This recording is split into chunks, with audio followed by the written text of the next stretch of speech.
Assalamualaikum warahmatullahi wabarakatuh. Alhamdulillahirrabbilalamin.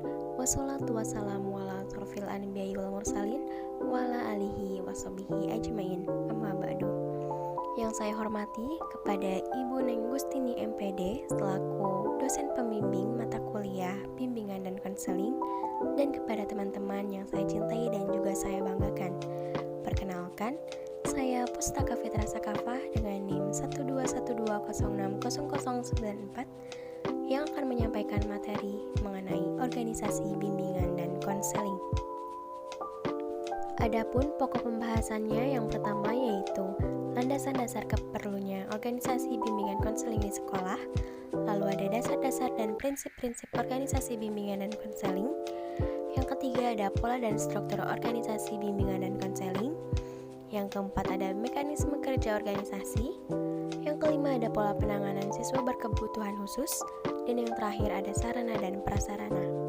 Baik, langsung saja ke materi yang pertama yaitu mengenai landasan dasar perlunya organisasi bimbingan konseling di sekolah. Nah, di sini kenapa sih perlu organisasi bimbingan dan konseling di sekolah? Yang pertama, karena pelayanan bimbingan adalah merupakan bagian yang tidak terpisahkan dari keseluruhan program pendidikan. Lalu yang kedua, pembinaan, bimbingan, dan konseling di sekolah ada pada kepala sekolah sebagai administrator sekolah yang memegang peranan kunci. Lalu yang ketiga, ada tanggung jawab langsung dalam melaksanakan layanan bimbingan konseling di sekolah hendaknya dilimpahkan kepada staf yang berwenang. Yang keempat, yaitu program bimbingan merupakan suatu bentuk kegiatan yang cukup luas bidang geraknya. Yang kelima, program layanan bimbingan di sekolah hendaknya perlu dievaluasi untuk mengetahui efektivitas dan efisiensi program.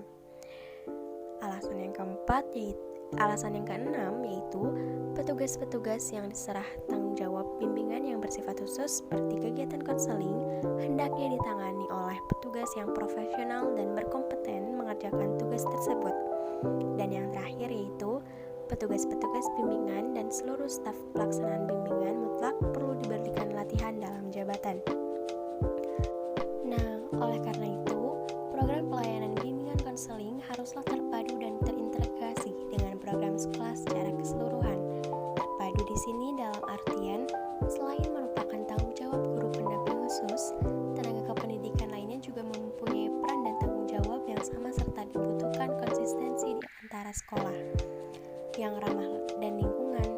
Dan dengan demikian, semua pihak-pihak yang terkait ikut bersama-sama membantu layanan bimbingan konseling dan guru pembimbing khusus mempunyai tanggung jawab utama untuk melaksanakan layanan bimbingan konseling di sekolah. Selanjutnya yaitu dasar-dasar dan prinsip-prinsip organisasi bimbingan dan konseling. Di sini ada prinsip organisasi secara umum. Yang pertama yaitu organisasi harus mempunyai tujuan yang jelas, lalu memiliki prinsip skala hierarki.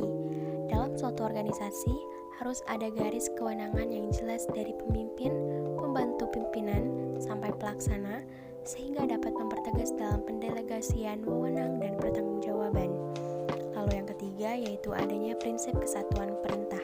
Dalam hal ini, seorang hanya menerima perintah atau bertanggung jawab kepada seorang atasan saja. Lalu yang keempat yaitu ada prinsip pendelegasian wewenang. Seorang pemimpin mempunyai kemampuan terbatas dalam menjalankan pekerjaannya, sehingga diperlukan pendelegasian wewenang kepada bawahannya. Yang kelima yaitu prinsip pertanggungjawaban. Dalam artian setiap pegawai harus bertanggung jawab sepenuhnya kepada atasan. Yang keenam yaitu ada prinsip pembagian pekerjaan. Lalu ada prinsip rentang pengendalian, yang artinya bahwa jumlah bawahan atau staf yang harus dikendalikan oleh seorang atasan perlu dibatasi secara rasional. Selanjutnya ada prinsip fungsional, yang secara fungsional tugas dan wewenang kegiatan, hubungan kerja serta tanggung jawab seorang pegawai haruslah jelas. Lalu ada prinsip pemisah, yaitu tanggung jawab tugas pekerjaan seseorang tidak dapat dibebankan kepada orang lain. Lalu selanjutnya ada prinsip keseimbangan. Jadi prinsip keseimbangan di sini yaitu keseimbangan antara struktur organisasi yang efektif dan tujuan organisasi yang jelas. Lalu Lalu selanjutnya ada prinsip fleksibilitas. Organisasi harus senantiasa melakukan pertumbuhan dan perkembangan sesuai dengan dinamika organisasi sendiri. Oleh karenanya, adanya pengaruh dari luar organisasi sehingga organisasi mampu menjalankan fungsi dalam mencapai tujuannya. Selanjutnya yaitu ada 8 sifat yang menjadi pertimbangan dalam sebuah organisasi yang akan mempengaruhi lahirnya sebuah kebijakan. Yang pertama yaitu kemampuan untuk memusatkan, lalu pendekatan pada nilai yang sederhana, selalu bergaul dengan orang. Yang keempat ada menghindari profesionalisme tiruan. Yang kelima yaitu mengelola perubahan. Yang keenam adalah memilih orang. Selanjutnya ada menghindari mengerjakan semua pekerjaan dengan sendirian. Dan yang terakhir yaitu menghadapi kegagalan. Dengan demikian, secara teoritis, prinsip-prinsip dalam organisasi pelayanan bimbingan dan konseling itu mengacu pada uraian di atas yang telah tadi saya sebutkan. Baik, selanjutnya yaitu pola dan struktur organisasi bimbingan dan konseling. Nah, struktur organisasi pada setiap satuan pendidikan hendaknya memperhatikan hal-hal berikut. Yang pertama yaitu menyeluruh, yaitu mencakup unsur-unsur penting yang terlibat di dalam sebuah satuan pendidikan yang ditujukan bagi optimalnya pendidikan dan konseling.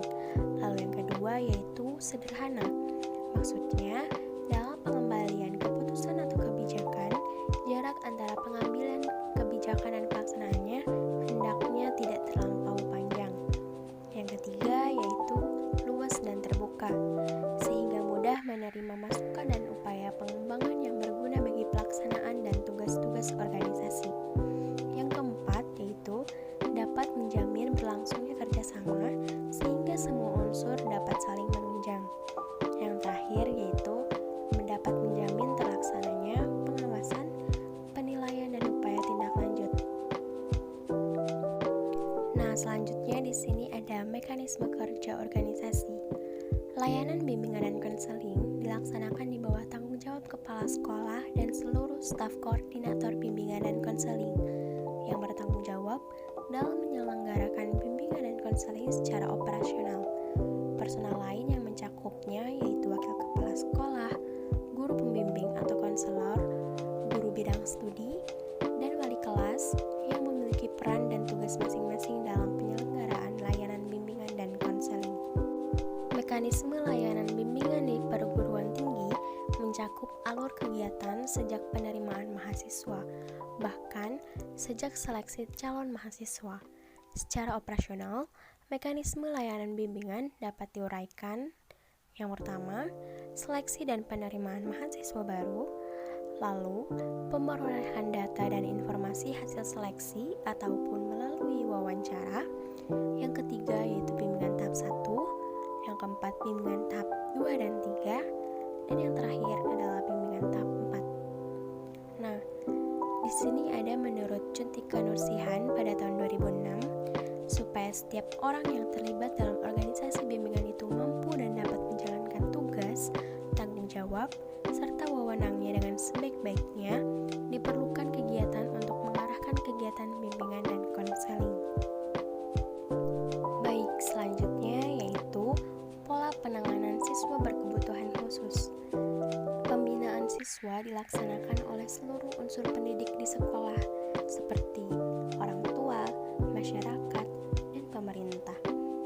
Sebagai contoh, penanganan siswa yang bermasalah di sekolah yaitu ada seorang siswa dalam setiap mata pelajaran matematika selalu bersikap malas dan acuh dan bahkan mengganggu teman-teman dekatnya, sehingga atensi terhadap pelajaran ini kurang.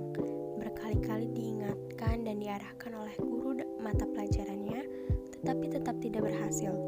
Akibatnya ia tertinggal dalam setiap pemahaman materi dan pengerjaan soal-soal matematika.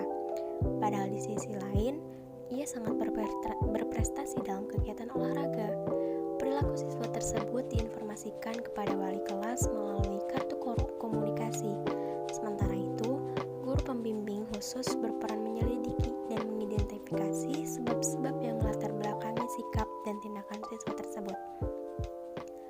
Dalam hal ini, guru pembimbing khusus bertugas menangani masalah anak berkebutuhan khusus tersebut melalui serangkaian observasi, wawancara, dan informasi dari sejumlah sumber data. Selanjutnya, guru pembimbing khusus melakukan intervensi dan penyelesaian secara kontinu, terpadu dan konsisten, sampai dengan si anak yang berkebutuhan khusus tersebut berubah sesuai dengan yang diharapkan. Selanjutnya yaitu mengenai sarana dan prasarana yang diperlukan sesuai dengan kondisi setempat, namun untuk keperluan ini perlu diprogramkan sebelum tahun ajaran baru agar pelayanan bimbingan konseling dapat berjalan lancar dan optimal. Yang pertama yaitu ada sarana.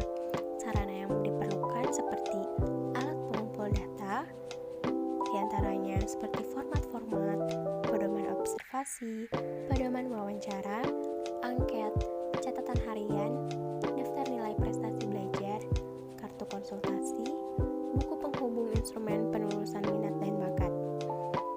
Lalu, ada alat penyimpan data seperti kartu pribadi, folder khusus, buku pribadi, medical record, dan sebagainya. Yang ketiga yaitu ada perlengkapan teknis seperti buku pedoman atau petunjuk bimbingan konseling, buku informasi meliputi buku pribadi, buku sosial, pendidikan dan karir, paket bimbingan seperti pribadi atau sosial, belajar dan karir, dan yang terakhir yaitu perlengkapan administrasi seperti belangko surat, agenda surat, ATK, dan sebagainya. Lalu, di sini ada prasarana yang dapat menunjang layanan bimbingan dan konseling. Di antaranya yaitu yang pertama ada ruang bimbingan yang terdiri atas ruang tamu, ruang konsultasi, ruang diskusi, ruang dokumentasi, dan sebagainya. Lalu ada anggaran biaya untuk menunjang kegiatan layanan bimbingan konseling seperti anggaran biaya yang diperlukan dokumentasi, observasi, surat menyurat, pembelian alat-alat, dan sebagainya.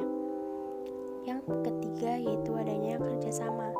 Layanan bimbingan yang efektif tidak mungkin terlaksana dengan baik tanpa adanya kerjasama oleh guru pembimbing khusus dengan pihak-pihak yang terkait di dalam maupun di luar sekolah. Baik, cukup sekian.